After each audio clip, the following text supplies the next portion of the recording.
Hello student, स्वागत है आपका आईसीटी वर्चुअल क्लासेस में। मैं हूं कविता, आपकी साइंस टीचर। उम्मीद करती हूं आप सभी अच्छे होंगे और स्वस्थ होंगे। क्लास कंटिन्यू करेंगे अपना चैप्टर जिसमें हम बात कर रहे हैं टिश्यू की। और टिश्यू में जो आपका टॉपिक चल रहा है दैट इज एनिमल टिश्यू। तो हम बात कर रहे हैं यहाँ पे जंतु ऊतक के बारे में, जिसमें आप बात कर रहे हैं यहाँ पे कनेक्टिव टिश्यू। और कनेक्टिव टिश्यू का जो टाइप है वो है आपकी बोन। तो बोन के बारे में हम बेसिकली बात कर रहे हैं। प्रीवियस लेक्चर में कुछ चीजें हमने समझी यहाँ पे बोन के बारे में। बोन के साथ साथ आज हम यहाँ पे डिस्कस करेंगे कार्टिलेज। तो एक बार हम लोग यहाँ पे रिवाइज कर लेंगे आपने बोन के बारे में कितना समझा है।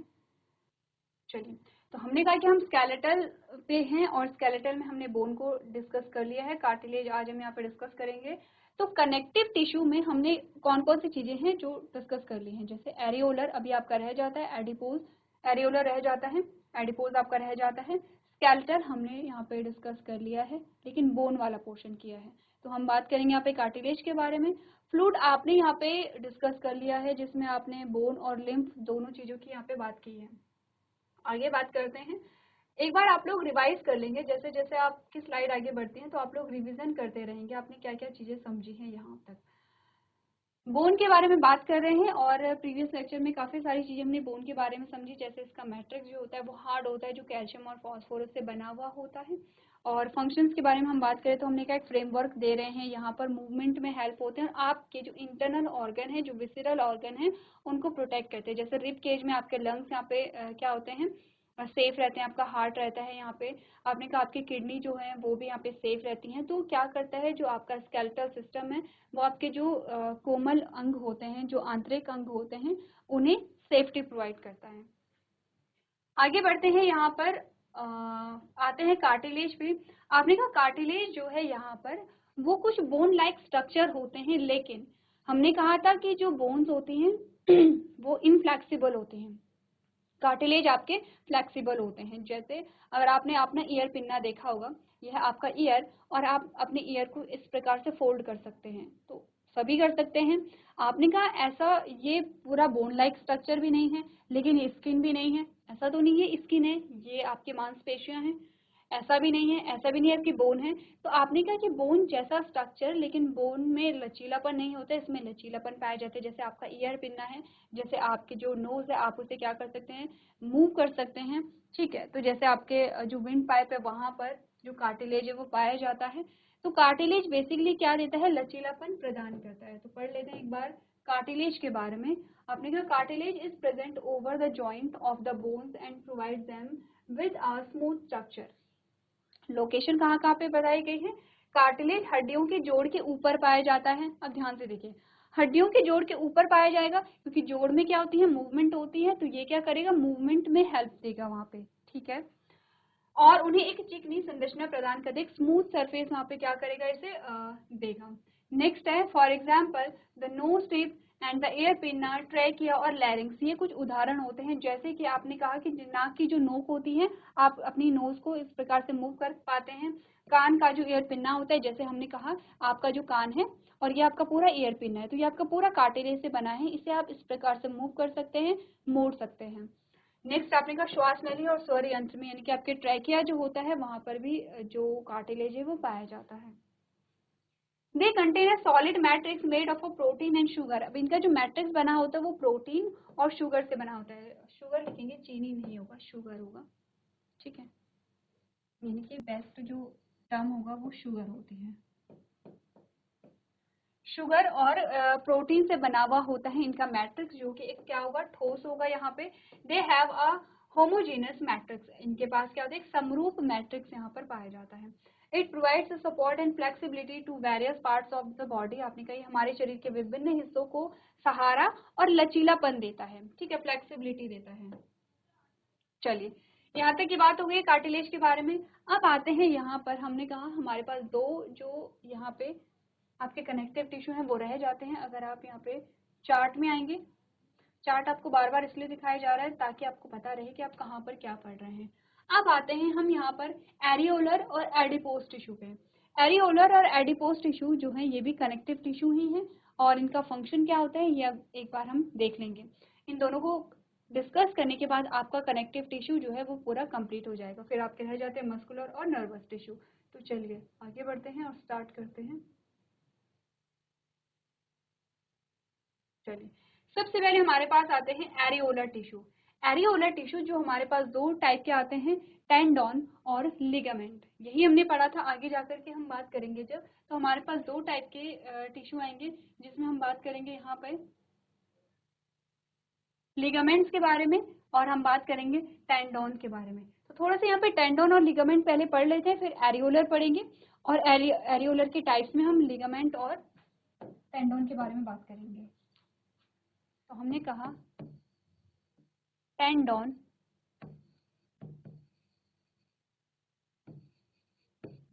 और लिगामेंट दो टाइप के एरियोलर टिश्यू होते हैं।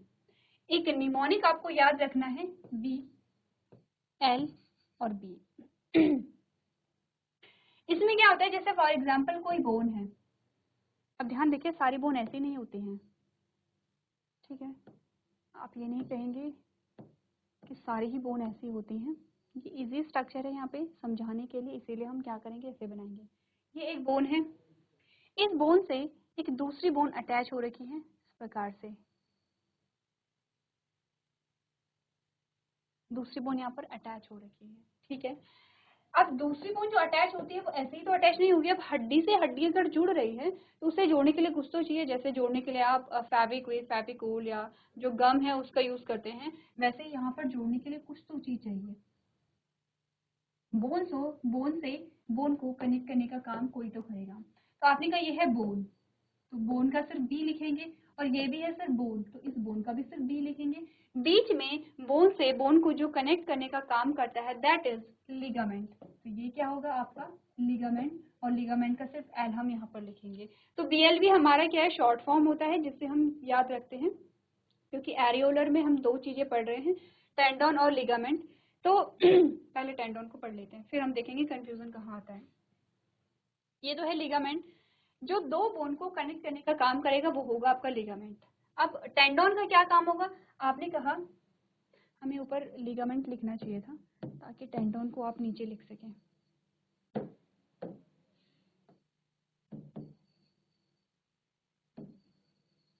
ये है लिगामेंट और ये है यहाँ पे टेंडोन, ठीक है। अब आपने कहा बोन है, ठीक है, कोई भी एक बोन बना लेते हैं,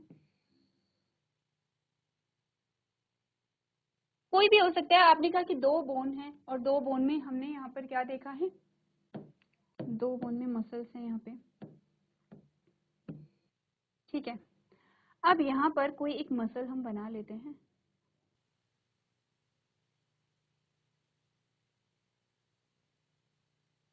ठीक है, ये कोई मसल है। अब बोन जो है, बोन से मसल जो होती है वो अटैच रहती है यहाँ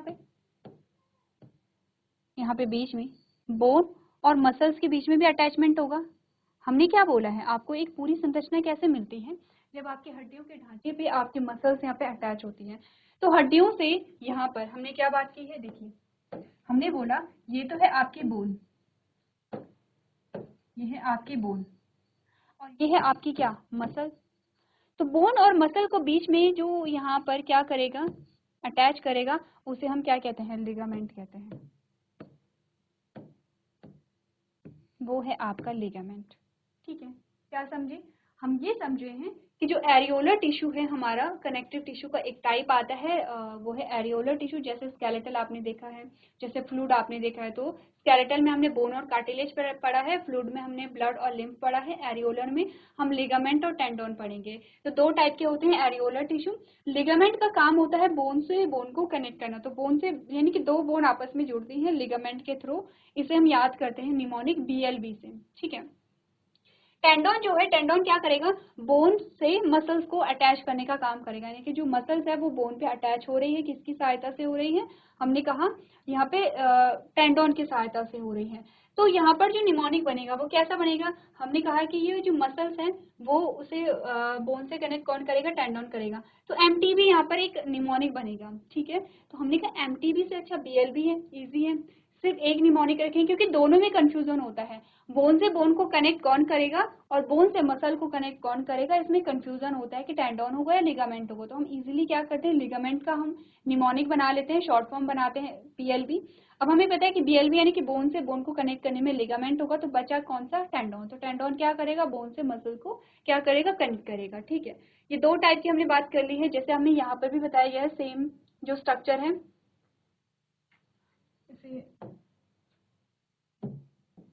ठीक है, चलो यहाँ पर देखिए, स्ट्रक्चर में देखें, एक बोन तो ये है और एक बोन ये है। ठीक है, अब इन दोनों बोन्स को, ये बोन जो है ये इससे अटैच है, ये जो बोन है ये हड्डी, ये इस हड्डी से अटैच है। किसकी सहायता से, बीच में क्या है, स्लाइटली पिंक कलर का आपको लिगामेंट दिख रहा है। एक हड्डी ये है, एक हड्डी ये है, ये दोनों हड्डियां आपस में जुड़ी हुई हैं, नी की बोन है, और ये किसकी वजह से, लिगामेंट की सहायता से है। अब देखिए, एक ये बोन है और इस बोन से कौन सी, ये जो मसल है ये अटैच है, किसकी सहायता से, टेंडोन की सहायता से। तो चाहे आप इस डायग्राम को देखें या आप इन दोनों डायग्राम को देखें, आपको ये समझना है कि लिगामेंट और टेंडोन का क्या काम है। आप पढ़ लेते हैं एक बार। एरियोलर टिश्यू में क्या बोला गया है, आपने कहा tissue that is present through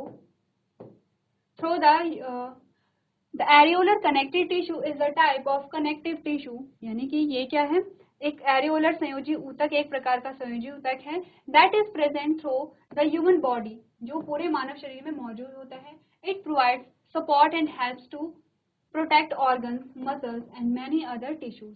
ये क्या करता है, सहायता प्रदान करता है, अंगों, मांसपेशियों और कई अन्य ऊतकों की रक्षा करने में मदद करता है। It also helps to bind the skin together, ये त्वचा को एक साथ बांधने में भी मदद करता है। Provides a protective framework that keeps major structure in place and offer support, एक सुरक्षात्मक क्या करता है, ढांचा प्रदान करता है, जो प्रमुख संरचनाओं को यथास्थान रखता है और सहायता प्रदान करता है।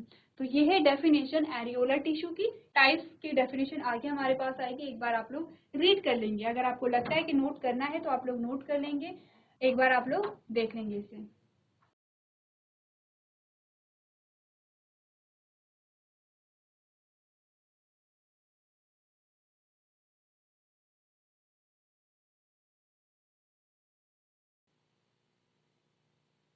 चलिए आगे बढ़ते हैं और बात कर लेते हैं थोड़ा सा कंपोजिशन के बारे में। ठीक है, ये डायग्राम हम समझेंगे बाद में। पहले हमने कहा components of areolar connective tissue, क्या क्या कंपोनेंट्स होते हैं इनमें, उनको देखते हैं। सबसे पहले होती है सेल, जिन्हें हम कहते हैं ओलंपिया। सबसे पहले इनमें होती है फैट सेल, जिन्हें हम एडिपोसाइट्स कहते हैं। ठीक है, सबसे पहले क्या होती हैं, फैट सेल्स होती हैं।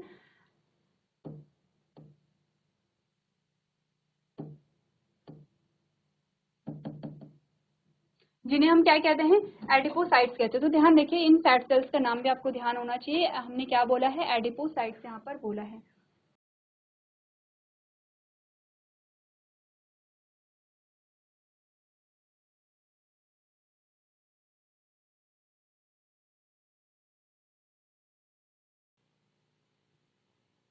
चलिए, तो एडिपोसाइट्स जो होते हैं, हमने कहा they are responsible for secretion of lipid. ये क्या करेंगे, लिपिड का सिक्रीशन करेंगे, क्योंकि लिपिड या फैट से रिलेटेड जो नाम है, तो आपने कहा लिपिड का सिक्रीशन करेंगे।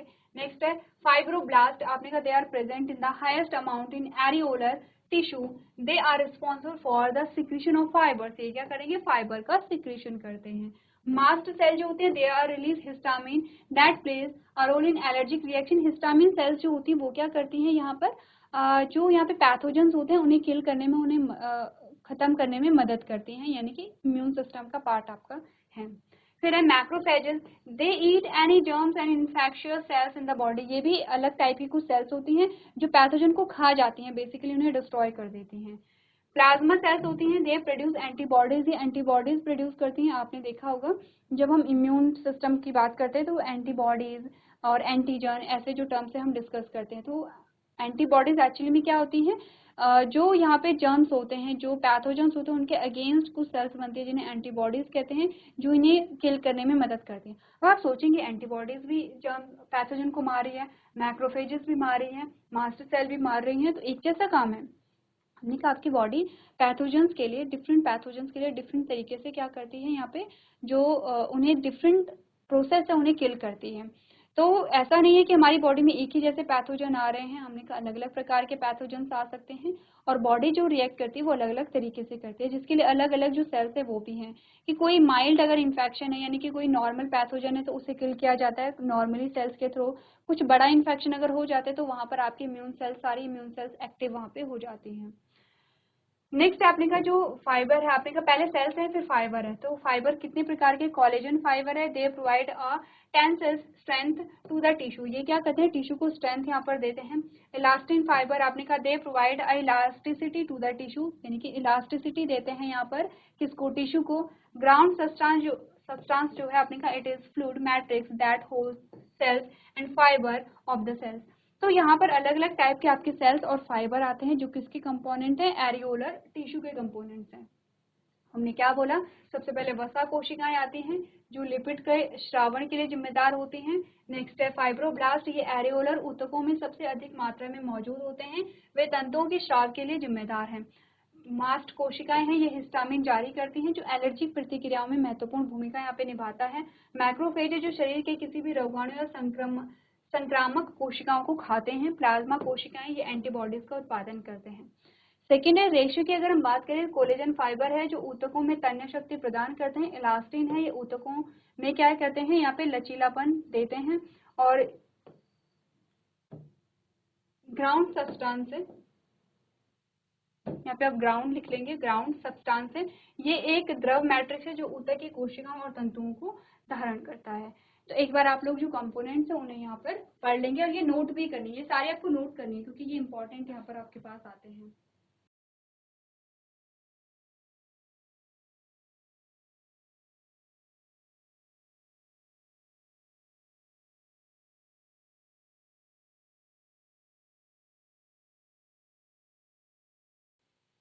चलिए, अब ये तो बात हुई यहाँ पे कंपोनेंट्स के बारे में। अब हमारे पास टाइप्स आते हैं जिनमें लिगामेंट और टेंडन हमने पढ़े हैं। तो लिगामेंट और टेंडन को हमने समझ लिया है, आप लोग किसी अपनी लैंग्वेज में यहाँ पे लेकर के आएंगे। नेक्स्ट जो हमारा टॉपिक है उसे हम नेक्स्ट लेक्चर में कंटिन्यू करेंगे। तो आज के सेशन में हम इतना ही करेंगे। अभी तक क्लास में बने रहने के लिए आपका धन्यवाद।